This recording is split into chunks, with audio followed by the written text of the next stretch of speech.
दोस्तों, भोजपुरी के power star Pawan Singh की मां हुई इन दिनों काफी इमोशनल। जी हाँ दोस्तों, अगर सूत्रों की माने तो पवन सिंह की मां ने फोन कर पवन सिंह को बहुत समझाया और हुई बहुत ही ज्यादा इमोशनल। सूत्रों की माने तो फोन पे बात करते हुए पवन सिंह की मां रोने लगी। दरअसल पवन सिंह की मां का कहना है कि वह ज्योति सिंह को मनाए और जल्दी से आरा लेकर आए, क्योंकि पवन सिंह बहुत ही ज्यादा बिजी रहते हैं, कभी लखनऊ कभी मुंबई, हमेशा अपने काम की शूटिंग में रहते हैं। वही पवन सिंह की मां चाहती है कि वह टाइम निकालकर घर गृहस्थी पर भी ध्यान दे और आगे वाले वंश को बढ़ाएं। दोस्तों, यह बात पूरे भोजपुरी इंडस्ट्री में किसी से भी नहीं छिपी हुई है कि पावर स्टार पवन सिंह की मां बच्चे की चिलकारी के लिए काफी ज्यादा हो जाती है इमोशनल, और पवन सिंह इस बातों पर नहीं दे रहे हैं ध्यान।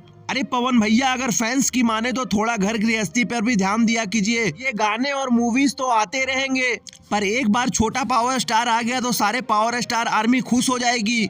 दोस्तों, पिछले कुछ सालों में ज्योति सिंह और पवन सिंह का रिश्ता काफी ज्यादा सही ट्रैक पर आ चुका है।